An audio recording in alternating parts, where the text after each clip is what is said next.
maximum power, whatever. This sound, once again, it's great. Bythjul.com. Däck och fälgar online direkt hem till din dörr eller närmaste verkstad. Throughout the years, BMW has made a lot of great-looking sedans, a lot of great-looking coupés, and also some very good-looking grand coupés. This is not an exception, the i450M. This electric grand coupé doesn't have its own platform. It builds on the same platform as the 4 Series. But what I like about that is that this could be a diesel-driven one or a fossil-driven one, just as it is an electric-driven one. And that is rather nice, because it flies a bit under the radar, and it doesn't become that very pretentious of showing that this is an electric car that we're driving. But I love the design of this car. It's low, it's a nice compact format. From the front to the back, it just looks exquisite. It got so many great lines. And even though it's not very big, it feels rather long when you see it in profile. And you can look at it from every angle, and I just think it looks great. And it also looks very strong. And of course, this is the most powerful one. Heading off in Eco Pro. And in Eco Pro, it's also completely quiet compared to the comfort mode and the sport mode, which has this iconic sound, which is orchestrated by that Hollywood music composer Hans Zimmer. And does that provide you with something? Well, of course, sound in an electric car, I think it's rather important. When I drive an electric car, I want to have the sound of the acceleration. I want to know how you pick up the pace together with sound. You can also put it into B, which is regeneration braking, so you get that energy recouped a bit better, and it's very strong. This is like one pedal drive. Let's see if you come to a complete stop. Yes, you do. And when driving it, it becomes a bit more tough to push the accelerator. You need to push it a bit harder, so it's always on that regenerative side, which is good, because the range in this car, it's not that much when you have this dual motor and all that performance. It's not like the i40, which has a bit better range. You get this big grille, this significant i4 grille, which got some self-healing technique. So when you get some stones and chips on there, it will melt together when it's a bit warm outside. That's pretty cool. And I also think that it keeps it together. It's a bit wider in its track, and the back of the car also looks really nice with these taillights that shapes all around its hips. So it looks very strong and very potent. A little spoiler on the back as well, and also a diffuser underneath. This M50 boosts up to 544 horsepower from its dual electric motors, one at the front axle and one at the rear axle. So it gets 4-wheel drive, a lot of power and a lot of traction. But every time you get the M after the model name, in this case the i4 M50, it's always been the light M versions. So this is not really meant to be, like MI4, which it should really be. Because performance-wise, there is something special about this one. It's not just an electric car. So it's very fast, but the thing about this car is not that electric fast feeling and that acceleration, because all electrics, yeah, of course, they accelerate quickly, but how can they manage the weight? And how can they control a car in a very sporty M feeling way? And this really can. They really worked on the dynamics with this one. You got the adaptive chassis, you got this steering that is updated as well. So it really feels like you're driving a pure M car. And with this power that is so instantaneous and really progressive, and at the same time becomes very comfortable when driving along every day. It becomes a very attractive package, a bit more subtle and compliant than a regular pure M car like an M4 or an M3. It works in a much more stressless way compared to these cars. So what makes this very potent is that what BMW calls the ME drive, which gives this X-Drive system, even more performance, and is a bit extra calibrated as well. Together with that, it's got the adaptive M Sport chassis and also the variable steering. And the steering becomes very weighty and very, very connected. And it also got M Sport brakes. And these brakes, they are just great as well because they don't have that regenerative travel in them, which can feel a bit fuzzy when wanting to step on them and trying to get that sporty brake feel. And that, once again, regarding that weight, well, you need good brakes. And after driving this a while, I can compare it to the Porsche Taycan, which I think sits really, really high on that EV performance list. And then, comparing it to the M4 or the M3, well, the only downside to this one is that it's got 500 plus kilos in weight. And for the size of it, 2,200 kilos is quite a lot of weight. But can it handle it?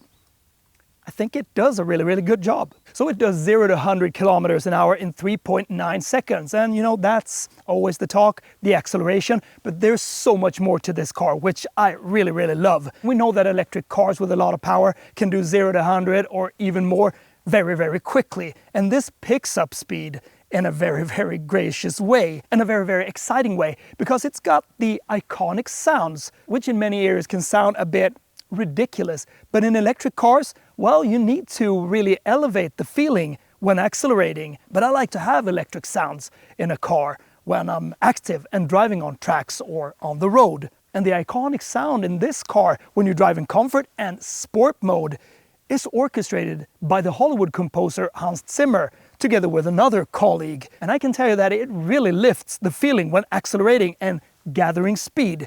It's really, really fun, and it feels like it's going a lot quicker than the speedometer shows. So that is a plus. I didn't think that would be something, but it really is. Claimed VLTP range for this one, well, that is combined in city and on highways and out on country roads, is 519 kilometers. But having this fully charged, it shows about 340 kilometers.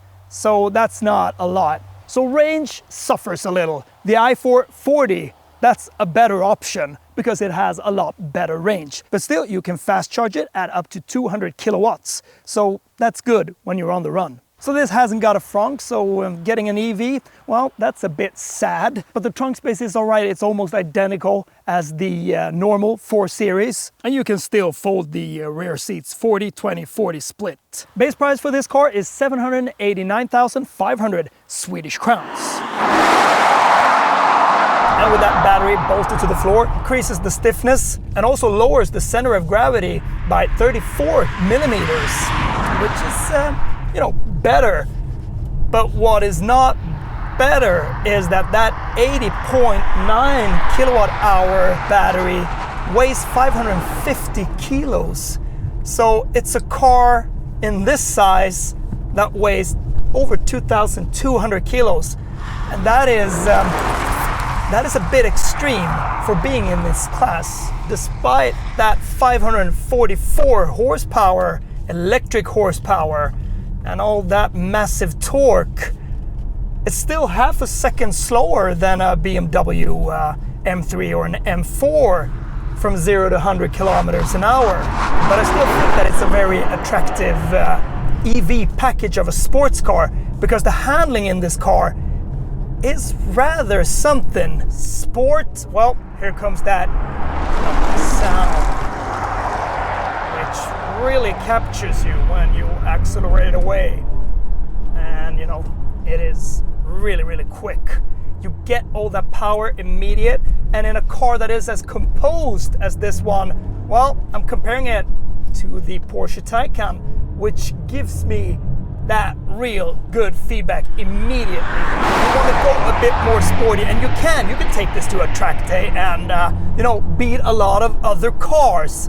It is that well set up with this body control, with the steering, with the adaptive damping, and with all that momentum and power, of course.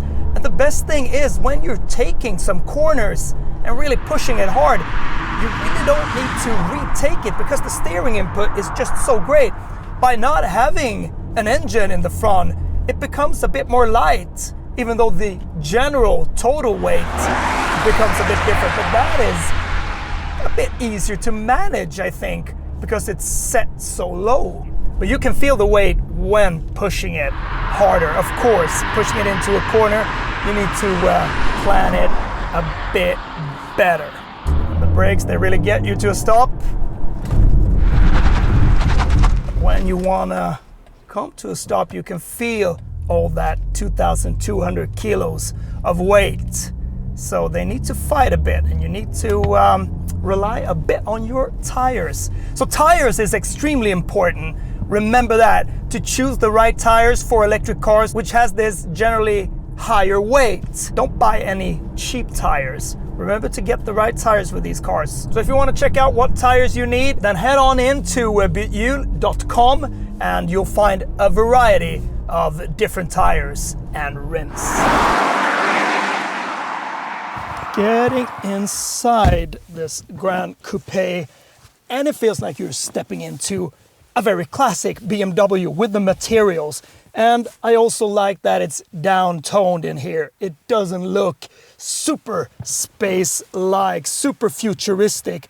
The only attributes of driving an electric car compared to a normal 4 Series are maybe the blue button here. There's some blue lines across. Maybe this material might be unique for this one. I don't know if you can get it in the 4 Series. But apart from that, the materials are just solid, good quality BMW feeling. And I love that. You get the big steering wheel. This could sit in any BMW M car. So that's great, very thick. As always, I tend to say that too thick steering wheels are not to my taste, but it's a very confident grip that you get when driving this car. It's like the AMG cars, always very thick as well. Nice blue stitching, the buttons and everything, it's very clean here, and everything is integrated into this big swooping screen here. I love this as well. I think it looks really elegant, and it doesn't really disturb you. It's in perfect sight here and line, and the graphics and the colors and everything is just on top. And I also like that you don't have the gear selector, that big one. You get a cut off and a little knob, if you want to call it that, which you change the gears with. And I like that. It works really good because it gets even more clean here. And when reaching in here, putting your phone on that induction charger or having cups here and the cup holders, well, you're a bit more free. I really like that. So it blends together really nice in here.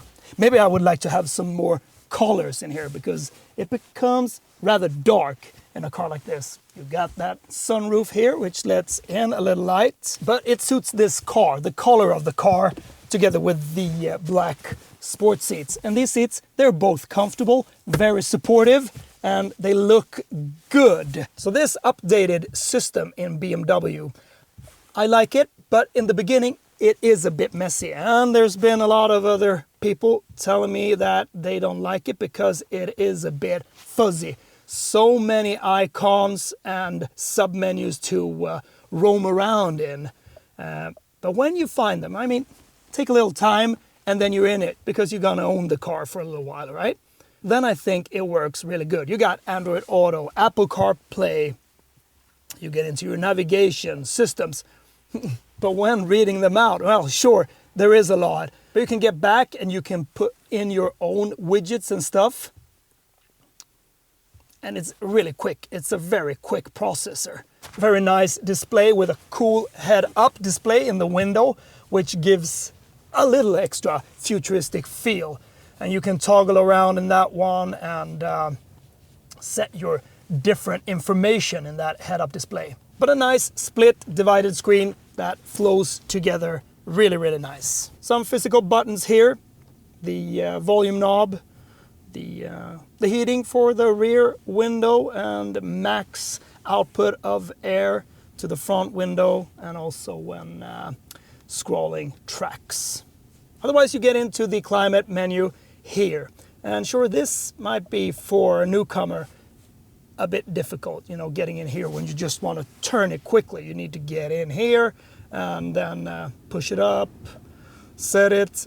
So, well, I understand that some people might find it a bit frustrating. And you got the setting of what temperature you want at each side here. You get around it. Some drive modes here. Eco Pro, then it's silent, then you won't get that iconic sound. But when you get into comfort, well, it starts to get you into a little vibe. And then in sport, everything becomes a bit more red. And that's where the real music starts. But it's important to not just get into sport, you need to get into sport boost to get all that 544 horsepower. Rather good storage here with some USB-C chargers. Can put a little bottle here. Yeah, it's cleaned up. A really good design and look in here. Backseat time.